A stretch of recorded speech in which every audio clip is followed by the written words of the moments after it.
তারেক রহমান ঘোষিত রাষ্ট্র কাঠামো সংস্কারের ৩১ দফা বাস্তবায়নের লক্ষ্যে উঠান বৈঠক অনুষ্ঠিত হয়েছে। বিস্তারিত থাকছে শেখ ওমর ফারুকের প্রতিবেদনে। চাঁদপুর জেলা বিএনপির যুগ্ম সাধারণ সম্পাদক ও চাঁদপুর ২ আসন থেকে বিএনপির মনোনয়ন প্রত্যাশী তানভীর হুদা বলেছেন, বাংলাদেশের সাধারণ মানুষের দল হচ্ছে বিএনপি। মা বোনদের সমর্থন, ভালোবাসাই বিএনপির মূল শক্তি।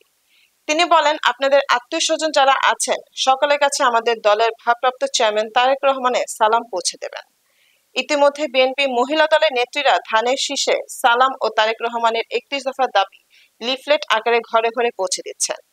আশা করছি মতলবে প্রতিটি ঘরে ঘরে এই লিফলেট যথাসময়ে পৌঁছে যাবে। বৃহস্পতিবার মতলব উত্তর উপজেলার সাদুল্লাপুর ইউনিয়নের ৫ নং ওয়ার্ডের চান্দ্রাকান্দি ভূঁইয়া বাড়িতে আয়োজিত বিএনপির ভারপ্রাপ্ত চেয়ারম্যান তারেক রহমান ঘোষিত রাষ্ট্র কাঠামো সংস্কারের ৩১ দফা বাস্তবায়নের লক্ষ্যে উঠান বৈঠকে প্রধান অতিথি বক্তব্যে তিনি এসব কথা বলেন। তানভীর হুদা বলেন, ফেব্রুয়ারিতে জাতীয় নির্বাচন, ডিসেম্বরে তফসিল ঘোষণা। দেশ এখন নির্বাচনের পথে ধাবিত হচ্ছে। বিএনপি নেতাকর্মীরা মানুষের আস্থা ও ভালোবাসা অর্জনের জন্য ঘরে ঘরে ছুটে যাচ্ছে। বিএনপি বিশ্বাস করে মানুষের ভোট ও সমর্থনের উপর নির্ভর করে। আমরা যদি নিরপেক্ষ নির্বাচনের মাধ্যমে ক্ষমতায় যেতে পারি, তবে বাংলাদেশকে আরো এগিয়ে নেওয়া যাব। নেতাকর্মী আছেন, এখন আর আমাদের ঘরে বসে থাকার সময় নাই। তানভীর হুদা যোগ্য বাপের, তানভীর হুদা যোগ্য ছেলে, তানভীর হুদা পাইছি মোরা, তানভীর হুদা ২৬-এ, তানভীর হুদা ফেব্রুয়ারিতে, তানভীর হুদা নির্বাচনে, তানভীর হুদা মনোনয়ন, তানভীর হুদা আনবো মোরা, তানভীর হুদা জানাই তো, তানভীর হুদা সবাই বলো, খালেদা জিয়ার বাংলাদেশ, আগামী বাংলাদেশ মতলব ধারায়।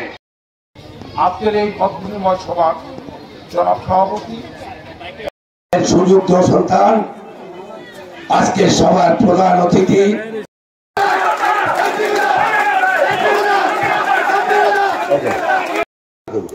পুরা দেশ এখন নির্বাচনমুখী হয়ে গেছে।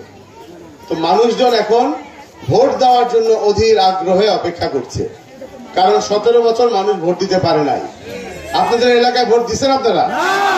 কেউ দিচ্ছেন? কেন দিতে পারেন নাই? ভোটটা দেখছেন রাত্রে বেলায় নিয়ে গেছে, কেন্দ্রে যাওয়ার আগেই বলছে আপনাকে ভোট দেওয়া হয়ে গেছে, আর দেওয়া লাগবে না। এই ভোট ডাকাতি, ভোট সন্ত্রাস ১৭ বছর ধরে আওয়ামী লীগ করে গেছে। এর বিরুদ্ধে আমাদের নেতা তারেক রহমান সাহেবের নেতৃত্বে নির্দেশনায় আমরা পুরো বাংলাদেশের হাজার হাজার লক্ষ লক্ষ নেতাকর্মী রাজপথে সংগ্রাম করেছি। মামলা খেয়েছে, খুন হয়েছে, গুম হয়েছে। আমি সহ আমাদের অনেক নেতাকর্মী জেল খেটেছে, কোর্টের বারান্দায় বারান্দায় বছরের পর বছর কাটিয়ে দিয়েছে। তো সুতরাং এই ত্যাগের বিনিময়ে আমরা স্বৈরাচারকে বাংলাদেশ থেকে কিন্তু বিদায় করে দিছি। ফ্যাসিস্টকে এই জনতার সাথে একত্রিত হয়ে সকল গণতন্ত্রকামী দল যারা আছে, বিএনপি সহ, আমরা বাংলাদেশ থেকে বিদায় করেছি। তো এখন আমাদের প্রাথমিক বিজয় অর্জন করা হয়েছে এবং আমরা আশা করছি ইনশাআল্লাহ ২৬ তারিখে, ২৬ সালে ফেব্রুয়ারি মাসে জনগণ তার ভোটটা এবার দিতে পারবে। আপনাদের ভোট আপনারা যাকে ভালো মনে করেন তাকেই দিতে পারবেন, কোনো বাধা বিঘ্ন থাকবে না। তো সেই ভোটের মাধ্যমে আমরা যদি রাষ্ট্র পরিচালনায় আসতে চাই, তাহলে আমাদের কি করতে হবে?